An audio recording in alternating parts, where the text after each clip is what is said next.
All right, so I'm going to talk about systematic error handling in C++.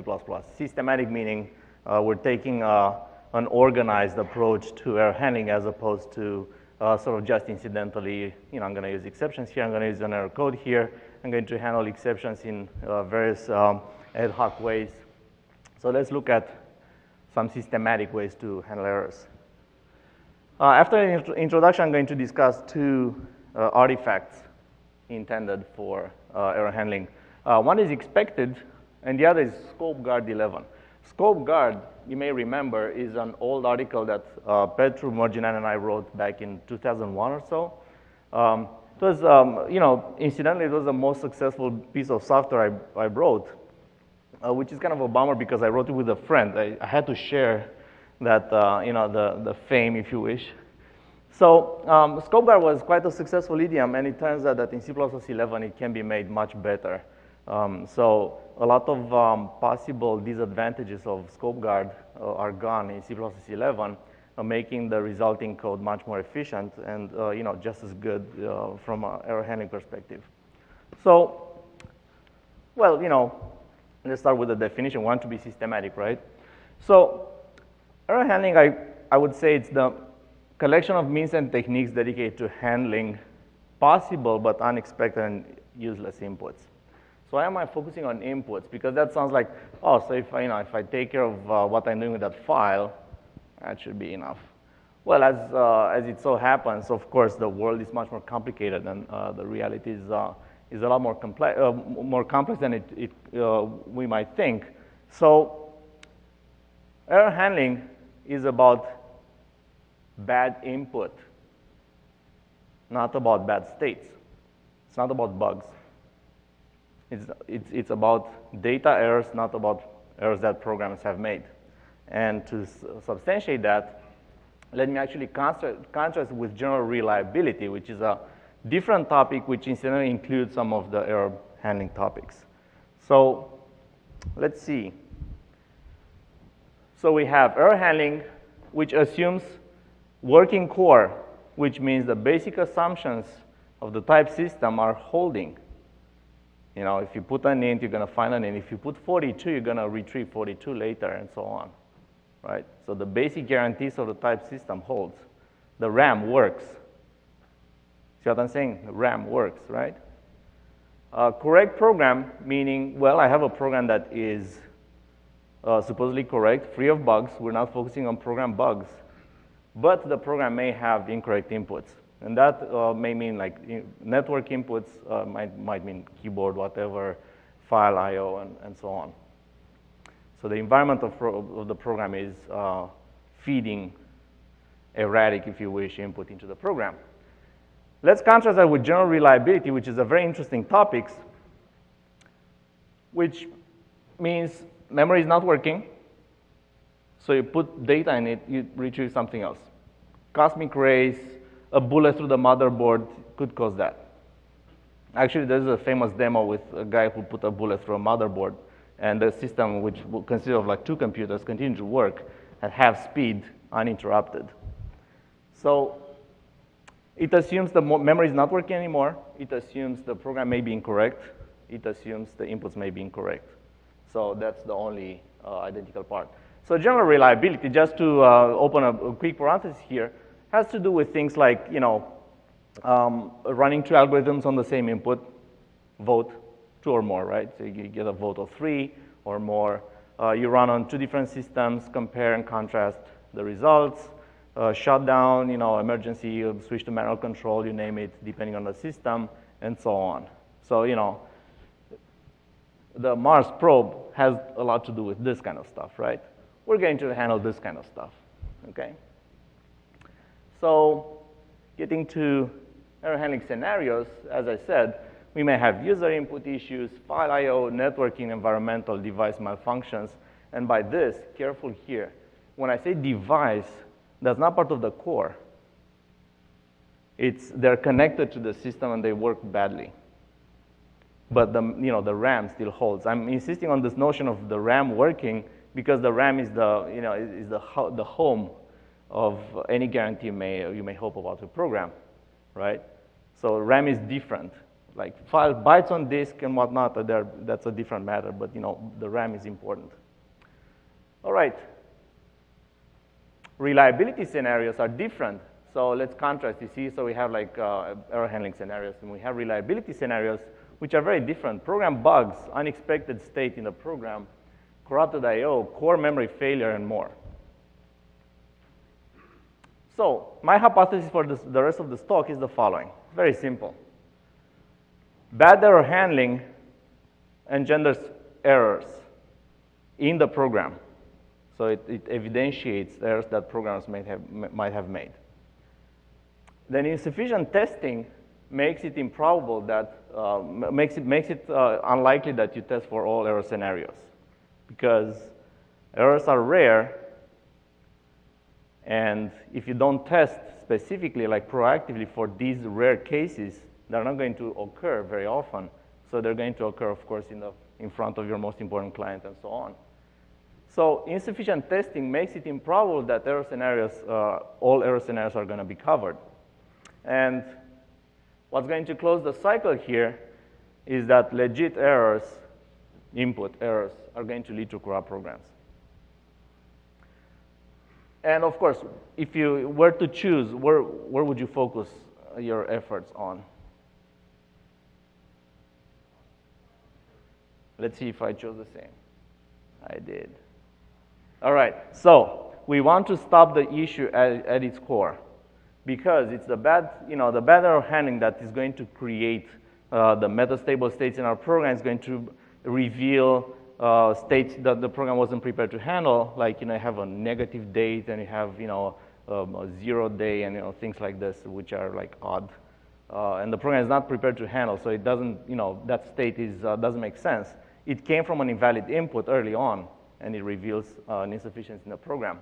So the best way is to stop the issue at its core. So, as an example, I lived for 4 years in an area with very unreliable internet connectivity. I've used Thunderbird for email, like just like many of you, on an everyday basis.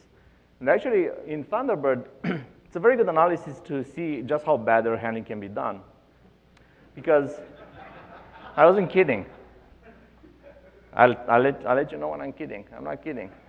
So actually, in Thunderbird, if you play with Thunderbird in the way, like, for example, you randomly connect and disconnect your networking, you're going to see a lot of very Byzantine failure scenarios. Like Thunderbird may get into infinite loops. It's impossible to close it because it says retry, I couldn't do this, retry, and if you cancel, you lose everything, and if you retry, it's not going to work. It has, everything is modal, so you can't, it doesn't actually let you know amodally that something went wrong. It requires immediate attention, and then of course there's recurrent errors and stuff like that. Has a lot of race conditions. If it just so happens you disconnect between the time a message is sent and the time it's supposed to be saved into your sent mail folder, which is also remote, you don't want that to happen.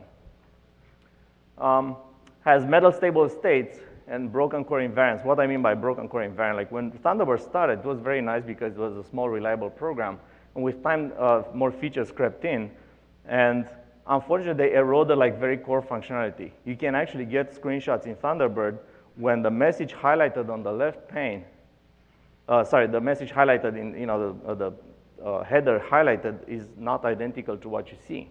So actually see a message that's not the same as the message indicated, which can lead to pretty dangerous, communication errors between people.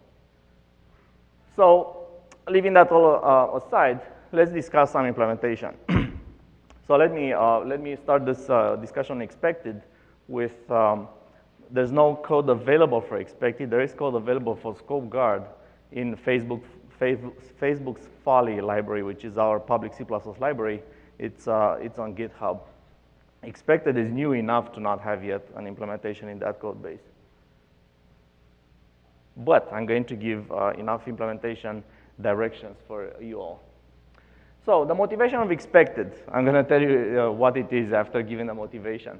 So exceptions are, let's say, good. It's still in the air whether it's best to use exceptions or not, right? It's, it's a hot topic still. in which I gotta say, I'm taking no sides. I think sometimes they're good, sometimes not so good. I don't think we have a very good handle on how to use them well. The one main problem is that the code is very slow on the exception path.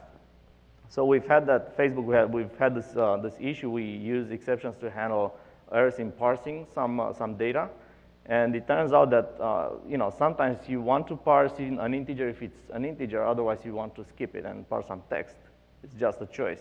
It turns out that if you try catch the error, and on the catch you kind of do the alternate computation, what happens is the code is going to be 50 times slower. And if you multiply that with a long file that you need to parse and has many such cases, it turns out it's unusable. You simply can't deal with exceptions that way. So in that case, we had to switch to error codes and such. One main issue with exceptions that is becoming obvious with the many-core revolution is that exceptional code is hopelessly serial.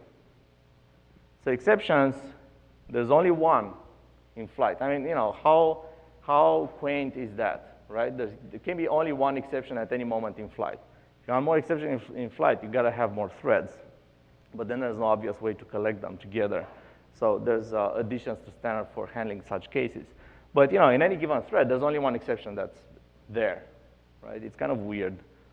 It requires immediate and exclusive attention. It comes to the fore, it's there, you must handle it right now. There's no sort of, well, let me handle it later because right now I'm dealing with some more important problems. And they require dedicated control flow, as we know very well. And one sort of a high-level issue is that exceptions are associated with root reasons, not ultimate goals. Like, exception, error, I can't open file, can't read from file. You see these messages, and what was I doing here? It's not like, oh, I was saving the wait file, I was reading opening the database or whatnot. So very often it just so happens, and I'm sure all of us have seen such scenarios in which, well, nothing new here, error codes, the error messages are just, weird. So it's not only the compiler writers who have bad error codes or error messages, right? It's us too. So let's do this. Well, a common complaint about using error codes, on the other hand, is, well, error codes are integers. I mean, with exceptions, I can actually transport an arbitrary amount of information about what went wrong, right? So exceptions are great because they're rich.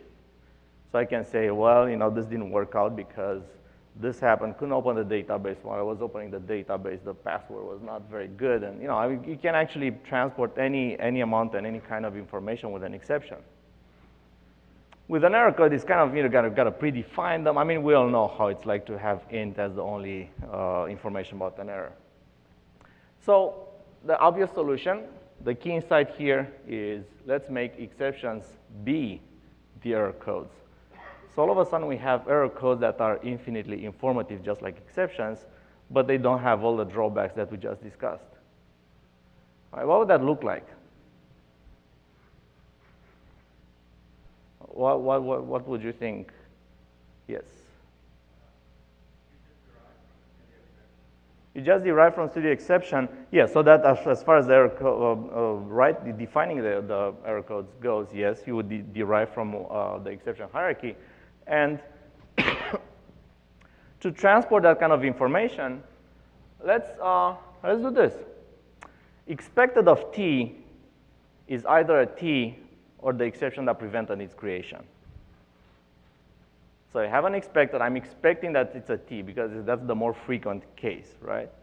But if it's not, the same value encapsulates an exception that contains whatever happened that prevented that t from being created. This is, I mean, is this there? All right, let's see how we can make it happen. But before that, let me show you a couple of examples of how we can do it. Let's say parse int, and we have a string, and we parse the int, and like the famous A to I mistake, like they return 0. Let's return a number that's impossible to occur in normal input, and that shall be 0. All right?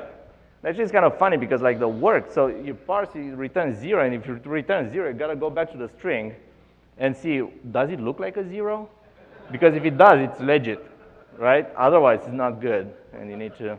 And that kind of code is probably the same complexity as actually writing the blessed function yourself, right? So not good. Agreed? I hope we all agree that this is not good. This is almost going there, but so this might actually throw two kinds of exceptions in this hypothetical design. So we have invalid input if you're passing ABC for parsing as an integer. That's invalid input. More interesting, it could overflow. You could pass like, as for a 32-bit integer, you may pass a string of like 30 digits. It's going to overflow, right? You want to detect that as well. Right? Many codes don't. So rich information, that's very nice. The problem is it's going to be thrown. If you call this in a huge loop, and it may fail often, then you're going to have a serious performance issue. So instead of all of this, let's go for that. How about that? So we have parseInt, and it returns, it takes a string and returns an expected integer. So it may be an integer, but it may be an exception underneath, encapsulated within the return value. So this is kind of nice. And then I can actually look at this thing and say, was it an error? What error was it? And stuff like that. So in the typical error code programming manner. Or I could just fetch the integer blindly, in which case attempting to fetch the integer to sort of, decoherence, exercise decoherence on that expected is going to throw an exception. So I'm back to exception style error handling, right? Very nice. There's some related work on this. So, this might actually sound familiar to many of you because, everybody knows Haskell, right? Or wishes they know. Right? It's like the language that everybody wishes they know, right? So in Haskell, there's a nice abstraction of maybe T, T being pretty much any type. So if you say maybe T, it's either T or nothing. And it's the nothing I take issue with because you don't want nothing. You want, you want some information there, which is why isn't the T there, right? Very nice. Scala, option of T. They copied what Haskell did. It's the same, let's say, mistake, same unhappiness, same level of unhappiness I'm having towards that abstraction. C# has nullable, or T, I think it has a syntactic shortcut, T question mark, right? So nullable means, it could be an integer or nothing again. So we have either a type or nothing at all. And I want to make progress from there, right? I want to say I have a type or why there's no type there. Well, there's no value there for that type, right? Boost has an optional T. And all are the same kin, right? So it's either a value or nothing. So all of these abstractions define, the classic primitives that you'd expect to store, test, extract, and they're not packed with any information about error. There's more related work, actually, which is where things start to get a bit interesting. Promise and future. Either a value of type T or an exception, which, wow, almost goes home. It's almost there. Except the primitives are really focused on inter-thread and asynchronous communication. You can poll, you can look, is it there yet, and stuff like that. So there's mutex is inside these types and such. So this is very close. Actually, both, this is close, but neither hits home. We want eager synchronous values, simple, without much overhead. All right, so before we get into, let's see if the next slide, yeah, we start with, so before we get into the implementation, let's look at what features we're looking at in expected. So, first of all, it associates errors with computational goals. Yes, Scott. Herbie is going to save me. I wondered the same thing. And? So, by the way, I also, like you, have not looked at anybody's slides except this one. And so I have some comments on it later, but it's great stuff, because I wondered this too. And so I actually ran a performance test on one compiler and one implementation of Future, and the performance overhead was about 10x. 10x is not something No, not using async, just using promise and future directly versus using the expected T Andrei is going to show. Right. So actually, this particular slide is the outcome of a conversation that Herb and I have had, which I'm going to get back to. But just to summarize, never underestimate Herbal power. All right? So he did the right thing here, indeed. So he called me because he saw my draft slides, and he's like, oh, yeah, this is very exciting. So, how about using Promise and Future for that kind of thing? And we're looking at the APIs and stuff, and there's got to be some mutexes in there, and it's not what we want there, right? So, getting back to the show, if anyone is still following. So, the nice thing about expected is that you associate errors with computational goals, and that's great. And let me remind you of some other things that associate, for example, like when you have things like atomic, right? You associate the notion of locking with the notion of having a value in there, right? Very successful. Then you have things like synchronized classes, right? Another very nice, like you associate the mutex with the data it is protecting, right? So it's very powerful to be able to group together things that belong together. Sometimes, granted, it may be the case that the error, computation is not obviously associated with the outcome of that computation. But I would argue that very often that's the case. So you actually want the product of some computation, or you want to know what the heck happened. And it's very nice that these are associated together by design as opposed to just by, by the flow of the code. So this is very important. Errors are associated with computation goals. Very nice. Naturally allows multiple exceptions in flight. So you can have like an array of exceptions of vector. I mean, all of a sudden there are regular types that you can use naturally without having to, there are a lot of tricks that you need to do with exceptions. Like, how to retrieve the type of an exception. You say try, throw, and then you catch it and look at it and stuff like that. I mean, isn't it that bizarre? You need to handle it just like any type. You can switch naturally between error handling style and exception throwing style. So if you want to do error handling style, error code style, you say if the expected is actually what I expected, then do this, otherwise do that, so classic style. Or you can just fetch the value underneath, and you're going to have an exception thrown automatically. Teleportation possible. Teleportation, I mean across threads.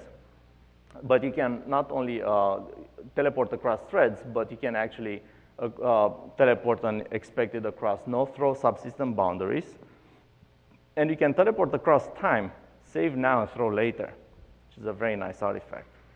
So what if you parse a whole file that's in 1 gigabyte worth, and you have there are 50 errors in this file, right? So you accumulate an array of these guys, and then later you can actually look at them, throw them, whatever.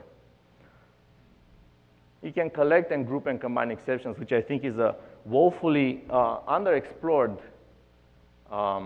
area, because very often what happens is one exception, begets others. So I couldn't read from the file, and then you try to close the file. I couldn't even close the file, and then trying to close the database, and I'm not connected anymore, and and stuff like that. So it's sort of a chain of mishaps that's happening, and actually very often you're interested in knowing exactly about everything. And in C++, with the classic exception flow, you can only have one exception. It's impossible to combine with another exception unless you work very hard. So with expected, you can actually pretty easily play with exceptions like that because you deal with them as usual C++ values. All right, so far so good. Are we convinced that we expect expected to be great, right? Are we there? Okay. Let's implement this thing. And I'm going to implement full-blown C++ 11 style, which is very nice because, for example, I get to have a union of a type with a constructor, which was not possible before. It is possible now. I'm sure they had this application in mind when they allowed that. It's very nice. So we have, basically, we have a variant, boost variant or such, right? It's a variant which may hold one of two types. One is a T, the other is an exception pointer. Exception pointer, hands up if you know about it. Hands up if you know. Okay, great. So I get to introduce to you a very useful abstraction. This is new to the standard, and it actually encapsulates opaquely a pointer to any exception. And it has primitives for duplicating and passing it along and moving and whatnot. I say actually get to encapsulate an exception. A lot of hard work is avoided in the client code by using exception pointer. And the way it's implemented internally, I think, is it's a shared pointer to an STD exception. It's a shared pointer of an STD exception. Great. So we have classic spec, and we have, in the private array, we have ham or spam, right? And, right? All right. So it depends on how you pronounce it. You can go different ways. And we have an empty constructor that's used internally. Because usually when you want to initialize an expected, you want to make the decision it's ham or spam, right? All right. And now we have a little wall of code. Don't get too excited because it's quite easy, actually. So we have the obvious suspects. So you have an expected that takes constant reference to a t, a reference to constant t, and we initialize the ham, and we initialize got ham with true, Gotham if you wish. And then we have the move constructor, all this paraphernalia that is doing the same thing, except it's also moving the thing, so we save a copy if there was one. And then we have the copy constructor, which is a bit interesting. So when you copy, got ham, it's just a Boolean there that's initialized. And here we have, do I have ham, in which case I'm going to new at the edge of the member, I'm going to new a t, copying the ham from here. Otherwise, I'm going to new the exception pointer that's copying the pointer from spam. Interesting. It's interesting in a way that it's code that you need to, the design imposes the code. See what I'm saying? It's not interesting code in the sense that, wow, look at what idea I had here. No, it's interesting like, this is forced code. I have to write it this way because of the design. So interesting artifact. And then I have the move constructor, which is going to do the same with the Boolean, and then I'm going to do pretty much the same pattern, except I'm going to have a move here and a move here. I'm moving the thing, right? Why didn't I use std move here? That's an attention check here. Why didn't I use std move here? Huh? Oh, okay, only one at a time. It's just a Boolean, all right. Just a poor Boolean. It doesn't matter to move it, right?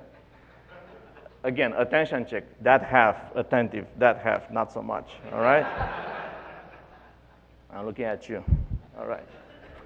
So very nice. So far, so good. Are we? This is clear. Yes, Tim. Huh? Why is it a placement new? Well, again, it's imposed by the design. The design says I have a Boolean that tells me which of these is valid, which of these branches are valid, and essentially I need to initialize one of these there depending on the Boolean, right? So what I do, I need to deposit inside. So this union, once I have a union, the compiler is not going to initialize it with anything interesting. So once it's a union, all bets are off. I need to take care of my own initialization, and that's what I do here. I knew in the place of ham, exactly where I want it, I'm going to create the thing. So don't get confused by the existence of the new here. I'm not allocating anything. It's not an allocation. It's more a hint, not a hint. It's a directive to the runtime system to create an object at that specific address. Yes? I couldn't use an assignment because assignment assumes the previous value was valid. Oh, thanks. That's what you, okay. So you wanted to force me to say this, and now you had it. All right. Thanks. Yeah, that's the clear way to say it. Excellent. So we have, the usual suspects here. And then we have some, again, a forced function which turned out to be fairly interesting, fairly large, swap. Swap is important. It's good to have swap, right? You want to have swap. So, swap is interesting because it's a collision case. because it takes care of, it needs to look at both the state of the left-hand side and the state of the right-hand side to do its deed. And the actions are kind of different in each case. So let's see. Well, if I got ham, if I'm at a T and the other is also a T, I need to swap the T's. And I leave the Booleans alone because they're already good. Make sense? So far, so good? All right, so do you know why this using is here? Somebody who's not Herb or Scott. Yes? Because otherwise you would have a recursive call. Actually, no, it would not, it has two parameters. Actually, it's kind of interesting. So it's two reasons. It's two reasons. So reason number one is if I take out this using, the code will not compile because swap is going to look at this one and it's going to say, you know, a bad number of parameters, of arguments. This can't work. So this actually brings swap. But there's another reason for it. Why didn't I just write std swap of ham and RHS.ham? You just asked a question, you're not allowed. Somebody else. Yes? So you can specialize the swap in RHS's namespace, in T's namespace, right? So this is sort of the standard sanction way of swapping things. You got to say using, you know, committed to memory, it's memorization. This, you know, this is how it works. And the way it works is you actually bring std swap into the namespace for lookup availability, but then you just call unqualified swap. And if it happens to be, if there happens to be a swap in T's namespace, it's going to pick up that guy. Otherwise, it's going to pick up std swap. Grace to Koenig hates to call it Koenig lookup, so let's call it argument-dependent lookup. All right. All right, so let's see. So the left-hand side got ham, and the right-hand side didn't. So what we need to do is take the spam out of the right-hand side, put it in my own, then put my T inside the right-hand side, and then put whatever the exception was in the right-hand side here. Right? Ultimately, I'm going to also have to swap the Booleans, and since Boolean is a primitive type, I get to write std : swap, and it's correct. Right? All right, otherwise, here I allowed myself to be just a bit lazy, because I'm going to recurse. Right? So if I don't have ham, so I'm in an exceptional state, but the other guy got, it's this code with changed names. Right? It's the same script, different, you know, the names are swapped, right? So I'm going to recurse. I'm going to say, well, let me actually swap RHS with myself, and I'm done, right?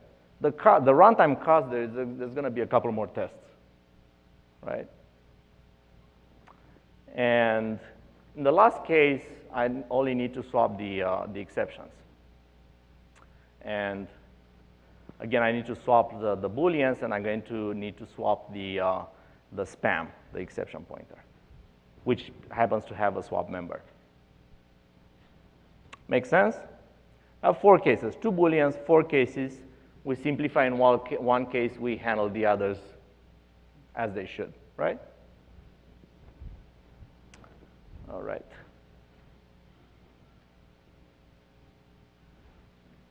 Yes. The classic copy constructor, yes.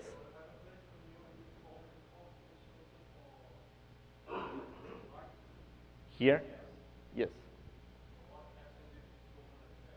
What happens if that guy throws an exception? I'm glad you asked, because you know, remember what Scott said, the new material and the 4 stages of grief and stuff like that, right? So I'm starting to face like, is this code actually working here? Okay, so let's see what happens. If this guy is going to throw, we're throwing from the copy constructor of expected, which means the expected was never actually created, right? So there's no problem with destroying something that's not there, so the code is, at least on the face of it, correct. One argument that could be made would be, well, maybe I want to actually catch this and put it here. Maybe I want to copy a guy. I would argue that's not a very sensible design, but I think it's definitely a possibility. I think it's a good point. But you know, let's say this code is correct for my intentions, right? So I never get to destroy something that wasn't completely constructed. Yes? A copy constructor? Yes, I could. I mean, in pure theory, I could. The problem is I need flow, because I need to construct different objects depending on a Boolean. So I need flow. Yes, Scott? Thank you. So the question was, well, you know, while of displacement new stuff, when you could actually use colon, and then you get like, you know, you get to invoke the copy constructor automatically, right? Well, the problem is I need flow, because I need to initialize different members depending on a Boolean. So syntactically, I can't do that. Yes?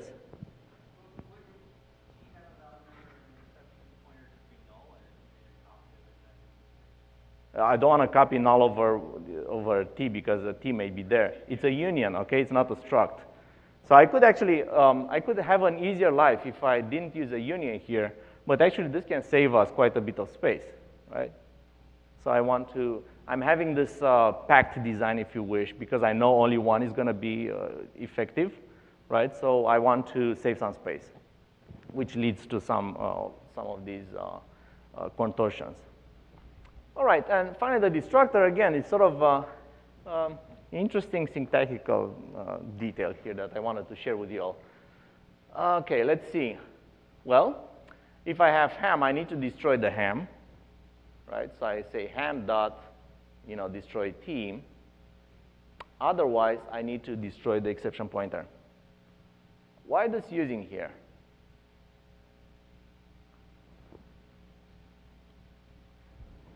Why did I need a using statement there? Yes?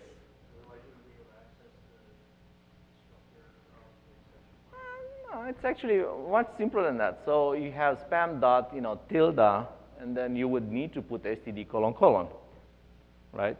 It turns out that tilde following by symbol colon colon does not parse. And that's how the cookie crumbles. All right, so, you know, so just so you know, if you ever need to destroy a type in another namespace than yours, do this, okay? All right, don't shoot the messenger here. Okay. So we've dealt with, let's say, the usual suspects, which were, you know, I want to construct an exception from a T, I want to copy it around, I want to move, all that good stuff. But at the end of the day, we want to create from an exception. We want to create an expected. That's the bad case. You know, I had the problem here, so let me actually create from an exception. So here's another interesting forced function, which would be, well, you know, I'm returning an expected, and it's a static function that starts from exception, and then it takes an exception value. And here I have an odd test. Could someone tell us why do I need that test?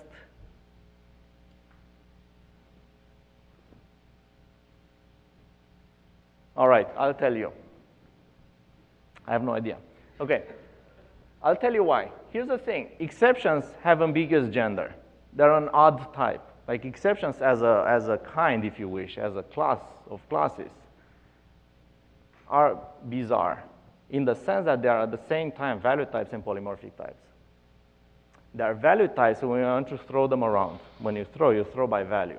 You say, I'm going to throw a runtime error, I'm going to throw an invalid argument, I'm going to throw my exception or whatever. So you throw as a value. When you catch, you got to catch polymorphically. You catch, you know, never catch by value. You know the Dutch, right? You know the coding standard. You never catch by value because you slice the thing and you get the bad error messages and the wrong types and everything. So you catch by reference. Why do I catch by reference? Because it's polymorphic. Because it has virtual functions. Like what is a virtual function? Has a virtual destructor. All those good things. So you throw by value, it gets transported as a value, and you catch polymorphically. You catch by reference, which is unlike anything else in C++. This is unique. Okay? So this is interesting. It's sort of, it's a blip on the radar, okay?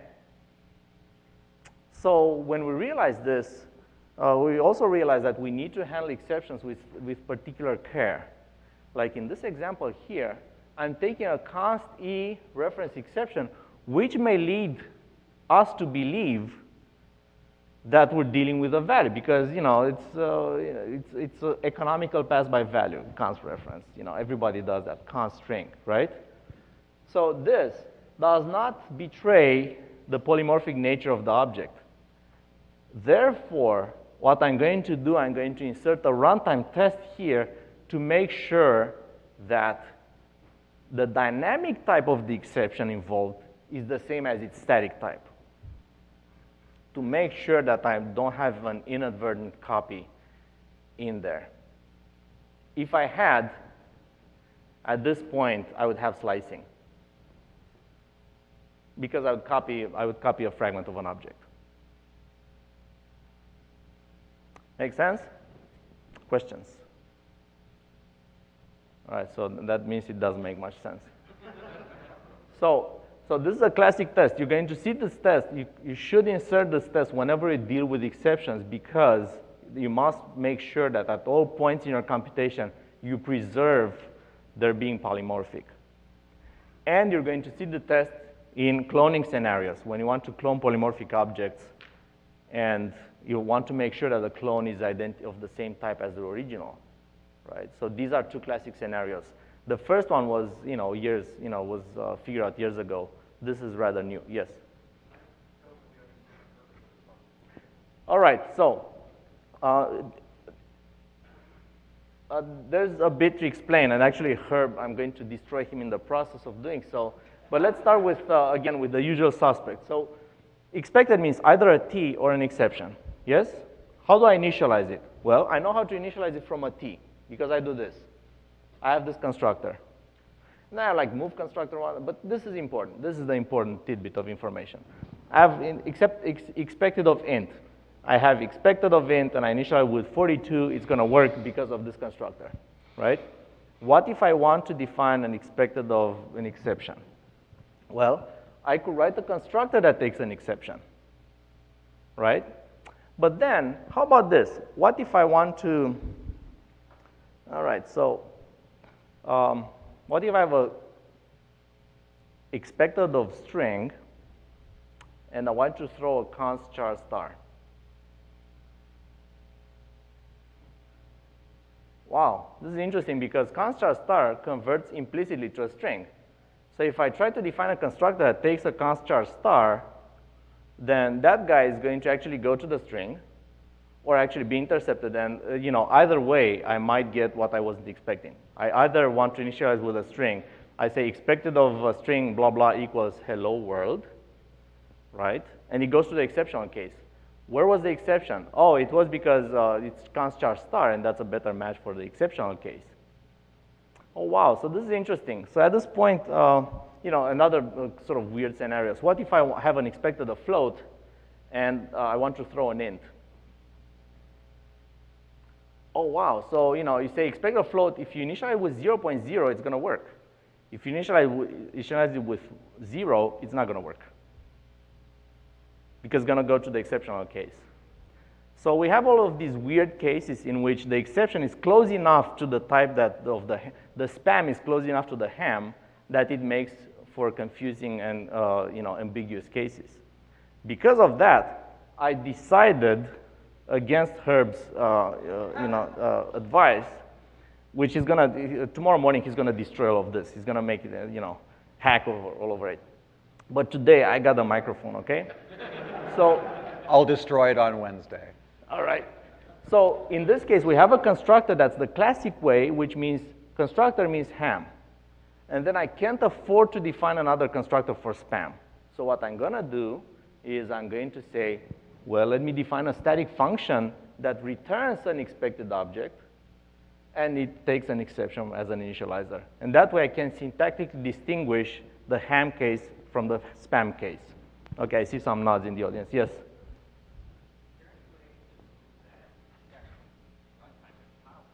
Is it possible to move that check from runtime to compile time, right? This one?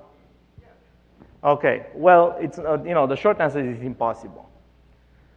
Because what if somebody catches an STD exception? So try catch. And then they call this function with the STD exception. In that case, what we have here is, E is going to be STD exception, but the actual type of the exception may be anything derived from STD exception. In that case, the error was made upstream already, and the call has no chance but to check it dynamically. So there's no possibility there to cheat death a bit. All right. Yes. Oh, yes. Yes. When you create this guy, you must have the, the most derived, the actual type of the, this must have like, value semantics here. And in the back? Wouldn't using explicit on a constructor help here? No, because explicit would be would apply to everything. So it's explicit of the good case and explicit of bad case. In either case, it's same deal. What I'm talking here is not inadvertent calls to this guy, which is what explicit would prevent, but I'm talking about ambiguous calls with different types. So now just to anticipate a bit Herb's side. So Herb got unusually excited about this. So Herb calls me on Sunday. Herb called me 3 times in my life, okay? One of them was last Sunday, a couple of weeks ago. I sent him the draft, and he's like, Andrei, I'm very excited about this. So first of all, can't future and promise do that? And I was like, well, all this mutex stuff, and I'm going to check. He did 10 times difference. I'm good. All right. Second, he's like, oh, so this kind of from exception, this looks really awkward. And he had a great design idea, which I agree with. I think it's a good design, which is going to substantiate tomorrow morning. So stay tuned.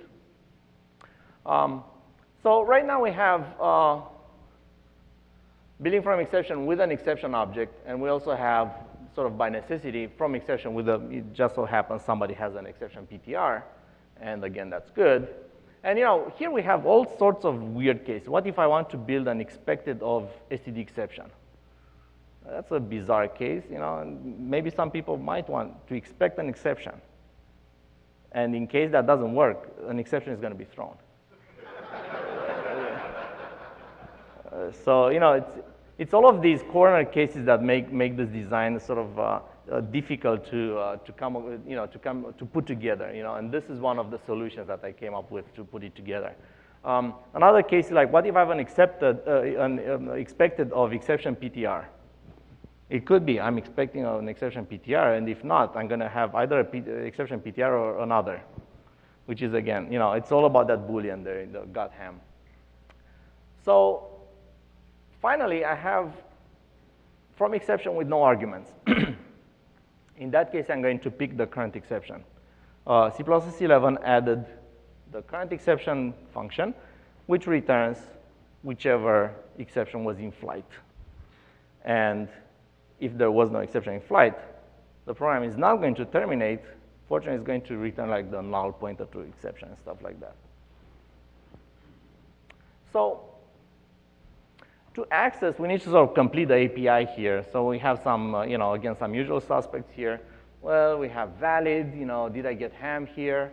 We have get with the const version and everything. And the nice thing with get is if I call get and, there wasn't a T there, I'm going to rethrow the exception that was there. So actually, the get functions here are what allow me to use the expected thing as if it were an actual T, not an expected, because I just write parse int dot get, and then everything is going to go the exceptional way with throwing exceptions and all that. Or I could actually look for test valid and make decisions, right? And the most interesting function probably, which I alluded to a bit in the past, is, well, a query. So this is, again, a member function of expected. And the query it answers is, do I have an exception of type E? Is there, in the guts of that expected, is there an exception of type E? And the implementation is equally interesting because what it does is it actually rethrows the exception that was there, and it catches either E, a const E reference, or nothing. And only in the case, actually, there was An E there is going to return true. In all other cases, it's going to return false. Yes? What can't I use type ID here? Excellent question. Let me take another question to combine them. Yes? That seems extremely slow. It is extremely slow. So I'm going to prefer, I should add a comment there. This is extremely slow. So to answer the other question, why can't I use type ID there?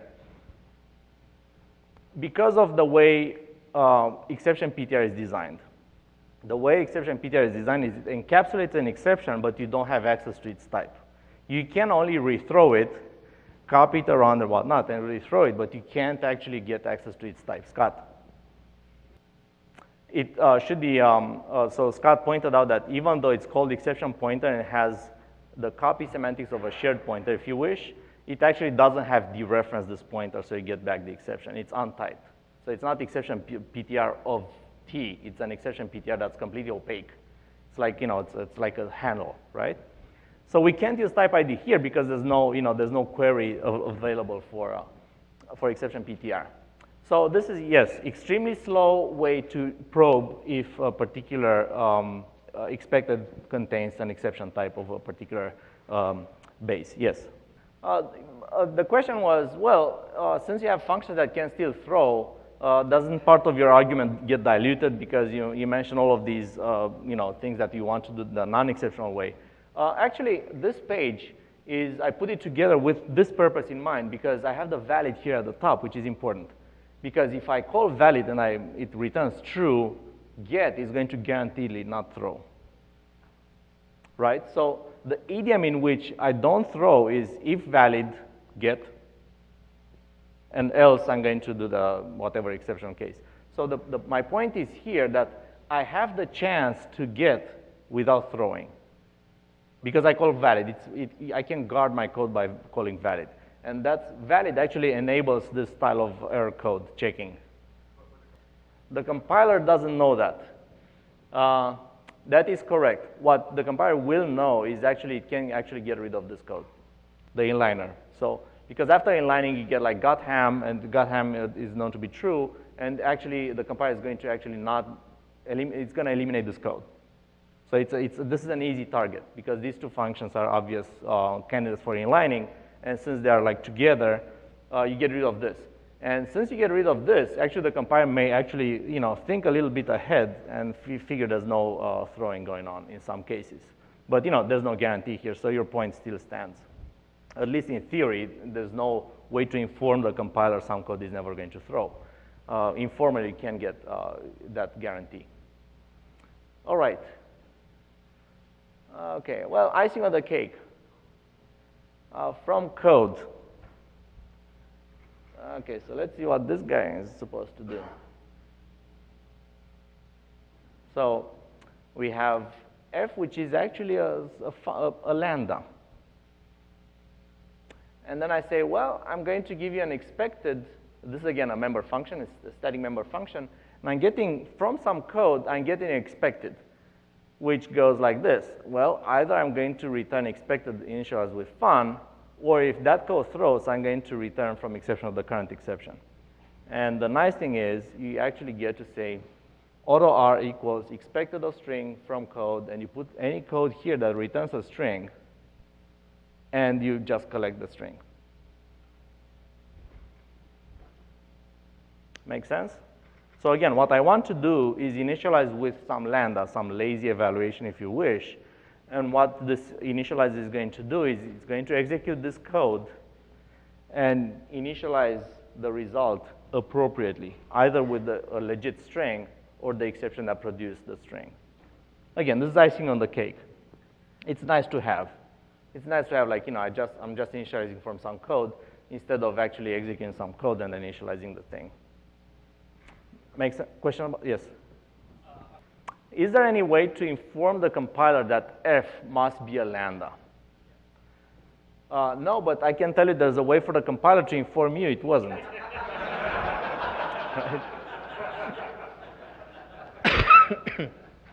All right, so let me qualify that. You could with there's a round of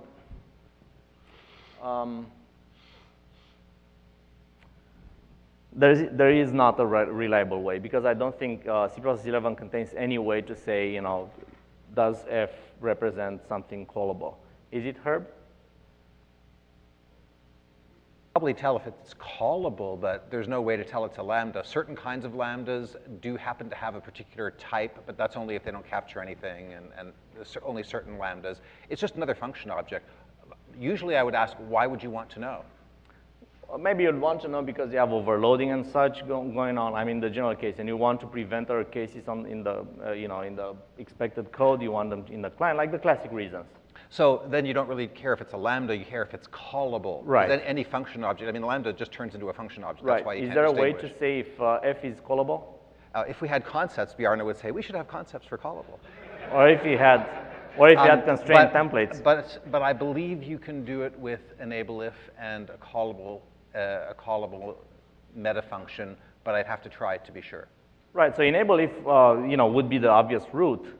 The question is whether I have something to pass to enable if that's a Boolean, if the thing is callable or not. So there's a question here. Yeah. Yeah. Exactly. So we're looking at can I actually execute? Can I evaluate fun with parentheses like this? Right. It's callable with no arguments if you wish. So I don't know of any reliable way. I could tell in other languages that shall not be named, but not in this one. All right. So yes, can you detect using decal type? Yeah, but decal type, you got to pass some valid code to it. Otherwise, it's gonna stop compilation. So essentially, what you're saying is that you're passing this to decal type, and you see if it's a string, right? So decal type of fun paren, it's string. So the question is, can I actually define is callable using decal type in its definition? You can't, because if decal type is passed an invalid expression, it's going to fail to compile. So there's no way in C++ to say, may I compile this code, and is it going to return the type string or not? So because of that, there's no way. So you need some compiler support for that intrinsically. Questions? Yes. Why don't you use an std function? Because that would be much slower than otherwise. So it's nice to have a template there, because the template is going to be in line and everything, whereas std function is going to, in many cases, need to use an indirection and dynamic allocation. All right. Okay. So much about icing on the cake, and so much about this working. Okay. Okay. And let me show you an example of how this whole thing is used, because we talked about implementation so much. So let's see, I have a parse int, and it takes a string and returns an expected int, and I have a result, and if I detect a non-digit, then I'm going to return expected int from exception, and I'm going to pass whatever exception I want by value, like the doctor prescribed. And if I have too many digits, then I'm going to return expected int from exception out of range. And ultimately, I'm going to return a result, which is going to be implicitly converted to an expected int, and it's all going to work. Now, this is the slide that got Herb incensed. Wow, Herb incensed. This is a slide that incensed Herb, all right? Pun not intended. So, because he said, whoa, the usage looks awful. This looks nice. This is good. This one line is good. This is bad, and this is awful, right? So what he wanted to propose in our rare phone conversation was, how about this? How about we make a simple simplification. How about we say you never throw anything that's not inheriting std exception? Wow, that's interesting, because you don't get to throw an int. So all of these edge cases go away, right? Do you throw anything but std exception derived? Okay, do you throw std exception derived? All right, so good. So hands are up. That's encouraging. So you may actually use your own hierarchy, but in any case, you're not throwing things like, int or, primitive types and stuff like that. So in that case, you can actually design things with enable if and such, which Herb is going to explain tomorrow, that actually allow you to say return std invalid argument and return out of range. which is very nice. You just return, and the compiler detects whether it was an exception or it was ham, right? Very nice. And again, let me underline, I agree with that design. It wasn't what I came up with naturally. Yeah, so if you get into these weird cases when you expect an exception, then not good. Then it's that essentially expected of exception is not going to work anymore. You can't actually have it. All right, so on the caller side, well, I'm reading a line and I'm parsing an int, and I could call .get immediately. In which case, it's just classic exception handling scenario, right? It's absolute classic exception handling if I just call .get. Otherwise, I may parse an int and then say, well, am I valid? In which case, maybe I can see, oh, well, was it an invalid argument and such? Then I'm going to handle it, and then I'm going to get. So we have both idioms available with this abstraction. So we have the .get idiom, which is exceptions all the way. Or I can get to manually test valid and look at things and do whatnot. All right. In the aftermath of stood exception, we have an encoding of a value or whatever happened in attempting to produce that value. We group data with error flow, and I think that's very nice, very remarkable. It's non-serial in nature. You can have an array or a vector or a list or a map of exception of expected and whatnot. There's no problem there.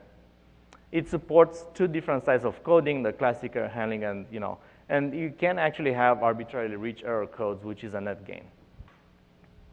We're going to, with this wrap up expected, if you have any questions, yes. Right, actually somebody pointed that to me too, which was, well, even if I don't use exceptions, expected is good because it groups the code with the value with the error, and you can actually abort if you call without valid, right? If you call get without valid, you can actually abort the program or whatnot. And still, it's a nice encapsulation of the value and the reason that, the reason that was there that prevented creating that value. Yes, Tommy? Aren't you Tommy? Sorry. Richard, sorry. So I'm not sure I understand the question. So you have like the pass-through scenarios in which you get an expected and pass it along, right? Right, so the argument is, well, this has a native disadvantage of classic error handling with error codes, which is I'm going to, if I don't check for dot valid, I can actually go all the way through the thing like a hot knife through butter and have errors undetected, right? I agree. Here's a possible change to the design that could actually enforce that. So let me get back to, that's a very good point. So let me get back to valid here. So you can actually, if you want to enforce that every exception is looked at, what you could do is you can have a second Boolean, which is 8 ham. Okay? So you have got ham and you have 8 ham. So if somebody calls valid, you set 8 ham to true. Initially, it's false. So initially, it means nobody looked at it. And upon the first call to valid, you're going to set 8 ham to true. In the destructor, did this guy eat his vegetables, okay? Did the code actually look at the validity? If they didn't, and if there's an exception in there, then, make some noise. Raise a point. How do you raise a point? That's another good question because you can't throw from a destructor easily. Well, do you have a logging in your application? You can log on there. You can say, there's some unchecked exceptions here that went unchecked. Actually, so we have, like at Facebook, everything logs everything. There's a lot of like petabytes of log files and stuff. So actually, for us, it's a very good solution. I'm not sure if it's appropriate for all cases. So, it's sort of an open question. But you could do that in certain circumstances, yes. Exception pointer is akin to a shared pointer in the sense that, but it can hold actually something else than stood exception.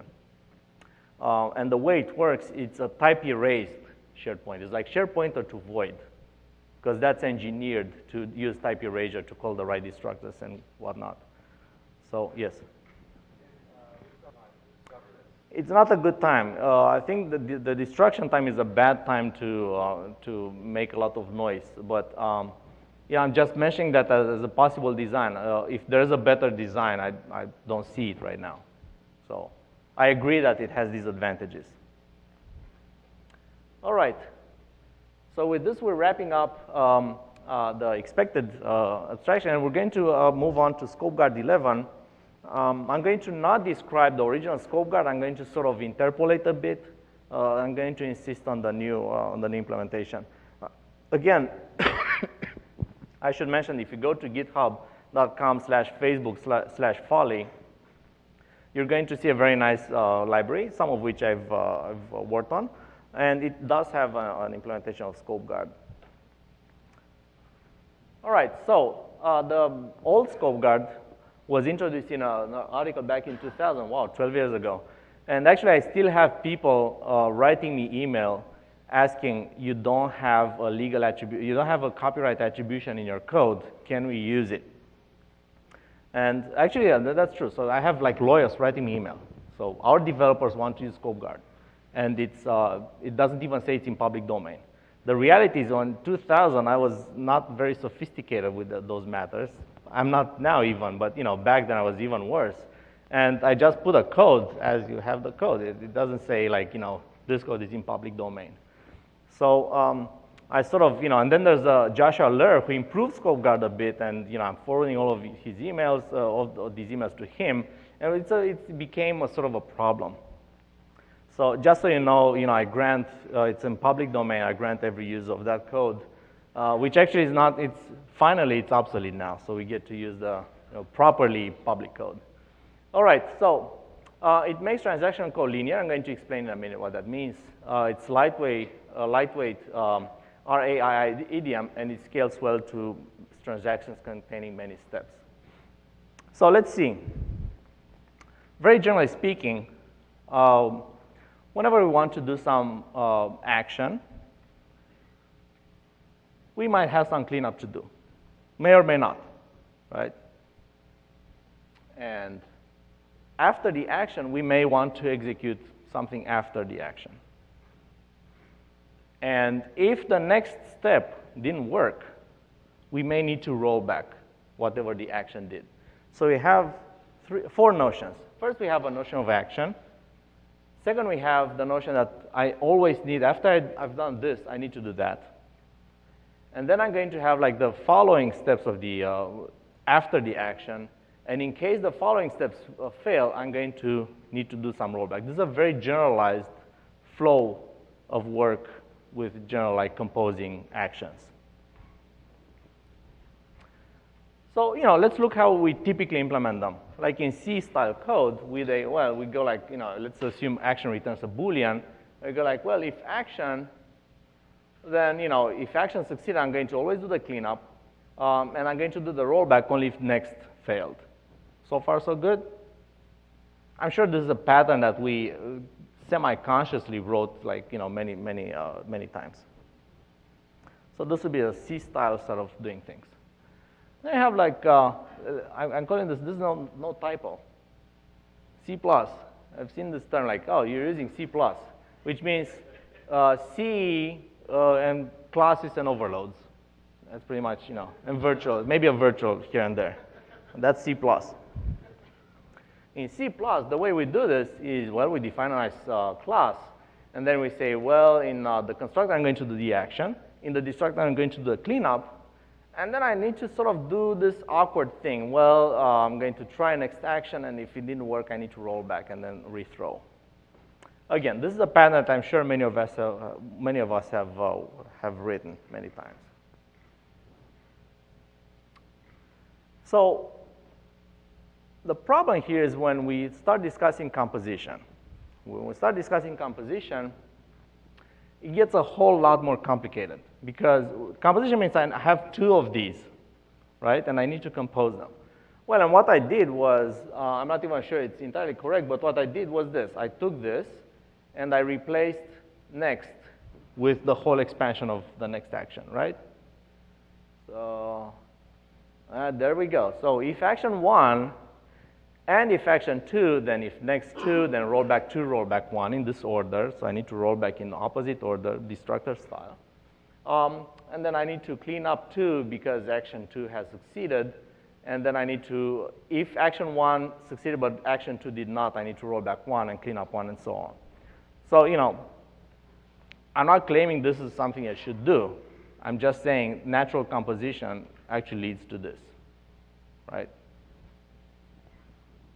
With RAI, it's quite a bit different. So I have, again, like, you know, class number 1, class number 2, and we compose, and we need to have nested try statements. I hear a yawn there. I take it it's against this, not against the speaker. So, well, we have try, and so we first construct this guy. If this guy fails to construct, we're good, no problem. Then we try to construct the second guy. If that didn't work, I need to roll back 2, and I'm going to try next 2, and so on and so forth. Now, here's the thing. You don't always have these patterns because sometimes this guy is missing, in which case you don't need all that try statement, or this guy may be missing, in which case you don't need the other statement. So it's not always you need this. I'm just trying to figure out the general pattern that's out there. Okay? My general point here is that when you try to compose with either error codes or exceptions, things get very hairy very fast. Okay? So what I'm saying here is that whenever you try to compose, you're dislocating the normal path of execution, and you're nesting it inside another pattern. And in that case, you're going to have complications. Let me explain what I mean by dislocation and nesting. Let's go back to the first example here. My normal code is already embedded in a larger structure. It's not isolated. My next is even deeper. It's 2 levels embedded into a larger structure. These are normal path actions. They are dislocated from the top level and embedded in other structures. As soon as I take it out of the normal path, as soon as I take the normal path out of the top level and I'm embedding it somewhere else, it blows up when you're going to compose. Because composition means you're going to have to expand all of this stuff when already deeply nested. And it explodes into what we've seen, right?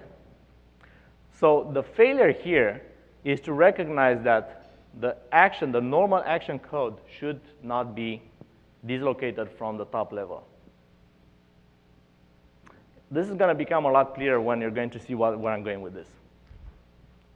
So I hope you agree that if you want to compose with either error codes or exceptions, it's not going to go all that well. All right, so with scope guard, it works very nicely as follows. Action at top level, and I'm creating a scope guard that does the cleanup.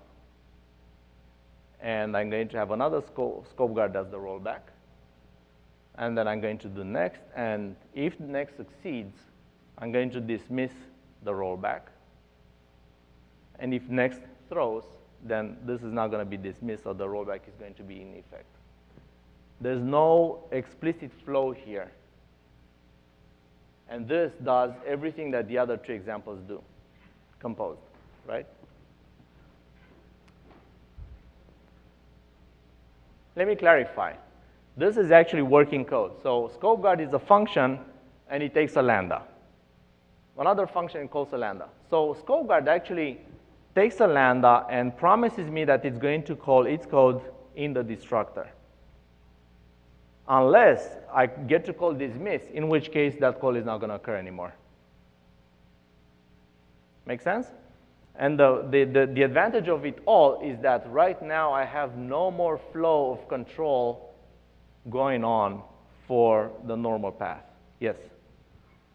Wouldn't it make more sense to attach both lambdas to one object and call commit? Actually not, because the way it happens with C++ is if something throws, you don't reach some code. And let's see.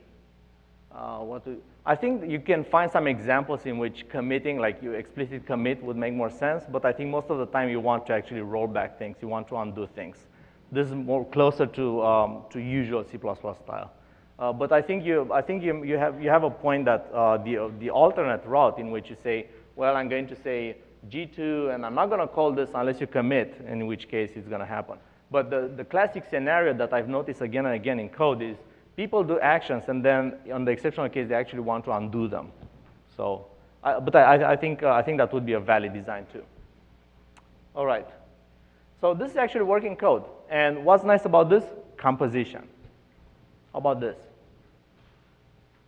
This is 2 levels composed. So I have action 1, and I'm planting the cleanup and the rollback for 1.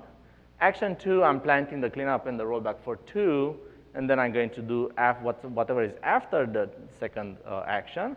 And then I'm going to do G2 dismiss and G4.dismiss. By the way, question, shouldn't I swap G4 with G2 here? Yes.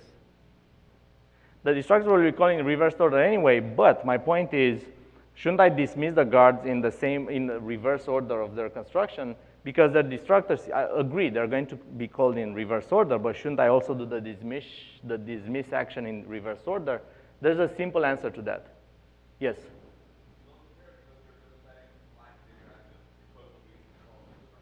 No throw. There are no throw. The order doesn't matter. If they threw, it would matter. There are no throw. They just set a flag. They say, just don't call this function. So let's implement, yes? Yes, if rollback throws, you have an unsolvable problem on your hands. It's unsolvable. Rollback can't throw, because otherwise you can't. It's impossible. You can't put the torpedo back in the bay, right? You can't. I'm telling you, if rollback throws, it's an unsolvable problem. I'm not even trying to handle it. Yes. You don't get to the dismiss. So if next 2 throws, that's the scenario. If this guy throws, then I'm not going to go to the dismiss steps, in which case I need to roll back whatever these guys did that next depended upon, right? So there are a lot of scenarios, like I'm adding to a database that's online and to a replica and things like that. And if one fails, I want to actually undo the other 2, right? And that can't fail. Where are you? That can't fail, my friend, okay? Rollback can't fail. If it fails, all of these slides are worthless, okay? So, well, let me actually define a macro edition now, which is kind of interesting. What if I define a macro scope exit that actually has, the scope exit and the scope exit, and I have much fewer guards. And, sometimes I don't need any rollback, in which case I just have a very nice abstraction, which is a pseudo statement that says whenever the scope is exited, execute this code. It's deferred execution. Very interesting. Let's see how this is actually implemented. Painfully close, it would be nice to have another pseudo statement, scope fail. If the scope is exited via an exception, I want this to happen. Wow, that would be interesting. It's impossible in C++11.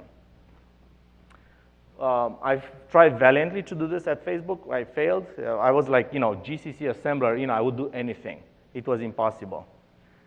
Just a sec. I need to take fewer questions because I have like only a few precious minutes left.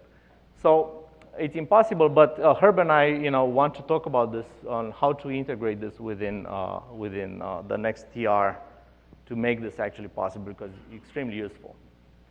So how does it work? In C++98, we had a very elaborate implementation. If you Google for scope guard, you're going to see like 3 entries about telescopes, scope guard, guns, stuff like rifles with scopes, and there's a scope guard that protects the lens. And then there's going to be my article there, right, with Petru. So there's an elaborate implementation. In C++, you can exploit 3 key things: type inference and auto. Very nice. There's no need for type erasure.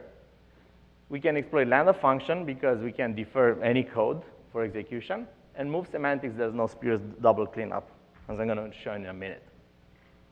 Let's see. Very simple. Scope guard, the function to be executed, and whether it's active or not. I initialized, by default, it's going to be active. And that if you do the transaction thing, you would put it to false and you have a commit, right? But by default, we're going to be active. And the destructor, this is the interesting part. If active, do it. And then dismiss, I'm just setting active to false. As the gentleman mentioned, it's just a no-throw function that sets a flag. There's no danger in using it anyway. To be continued here, let's continue the scope of scope guard. And I've just added some, for readability, I've added some things here. Like, we're not using the default constructor. It doesn't make sense to have a scope guard that's default constructed. We're going to refuse copy, but we're going to allow move copy, because we want to have the function scope guard that actually initializes the scope guard. So we refuse value semantics, but we have move semantics. And of course, we want to dismiss the original because we don't want to clean up twice, right? So when you move copy, you put the lambda, you copy the lambda and stuff, and you say the original, and say, oh no, don't call, I'll call, right? And finally, the classic trick, we have a template class and we want to associate it with a template function because the template function can use type deduction, which the class can't. So we have this scope guard function with a lowercase s that takes any lambda and is going to return me the appropriate type, and it's going to do the moveroo and all that good stuff. Awesome. That's it. This is it. And actually, the most interesting part is, before the most interesting part, here's the simple use. So I have a name, delete me, and we have mks temp, make a temporary name with, replace those x's with stuff. Oh, wow, all that good stuff, And then we have a scope guard, and in the scope guard, we're going to close the file and delete it. So this is my cleanup action. Whenever I exit the scope via any means, I want to close the file, clean up after myself, right? Clean everything. And then I'm going to allocate a buffer. I'm going to free it later. And then I'm going to use FDM buff. I can do anything here, returns, throws, whatever, early returns, you name it. The point is the buffer is going to be automatically deallocated and the file is going to be closed and deleted. Awesome. And the most interesting part of this all is the macro. All right. Where should I start? Well, I should start with this. Anonymous variable. So, if you want to define scope exit, what you want is to actually introduce an anonymous variable. You want to introduce a variable that has a name that's impossible to clash with anything else. So I'm going to say, well, the anonymous variable of scope exit state. And let's see the definition of that guy. Did you ever see this? These two.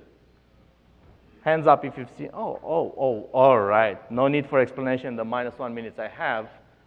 So this is how you concatenate symbols in C++ and C and C++ for that matter. It's just due to the way the tokenizer works, which is as slow as it could ever be. Tokenizer in C and C++ is very slow. So we concatenate via an indirection here, and then we have this magic counter thing, which MSVC and GCC implement, which is a counter that gets incremented with every use. So very interesting. So then we say, well, I'm going to concatenate the string with counter. Otherwise, if I don't have a counter, let me concatenate with line. So what I'm getting here is anonymous variable of this guy and 434. And then 435, and so on. So for every counter, I'm going to get a different anonymous variable. Very nice. So I'm creating an anonymous variable. So this is my scope exit pseudo statement. So I'm creating an anonymous variable with this name, right? That gets initialized with detail scope guard on exit plus an unfinished lambda. Because in the detail namespace, I go and say, well, let me plant an operator plus that takes this enumerated value of which use is null. I'm not using it. I'm just using it for the sake of its type. So I'm going to say this guy Okay, so I hope that was a sort of an admirative laughter. Okay, this is like, ha ha ha, that was good. All right, so I define operator plus between the enum I don't care about much except for its type and the lambda. And then I have the enumerated value of which I don't care about, plus the unfinished lambda, and then the user comes with a curly brace and writes the code. And when you expand the macro scope exit, open curly, F close, right? Close curly, right? So when they write that, they're going to get this, and plus the lambda, and then semicolon. They have to put semicolon after that pseudo statement, which is like the only drawback I see here, except for the very complicated implementation. And in the operator plus call, I'm going to essentially create the scope guard. And that's how it works. It's kind of funny. This is one of the interesting parts of this implementation because the C++11 makes the rest very simple. All right. So I'm going to sort of end here with the summary of this talk. So which one did you like best? Like expected more than scope guard? Who liked expected more? Who liked scope guard more? Half and half. All right. To summarize, with these two abstractions, I'm not saying it's everything. I'm saying you get to make much more systematic error handling. Expected of T, apologies for the typo here, encapsulate values with their history of failure, and scope guard 11 encapsulates scoped control flow. With this, I'm going to be done, and I'll be here, of course, for further discussions if you want. Thank you.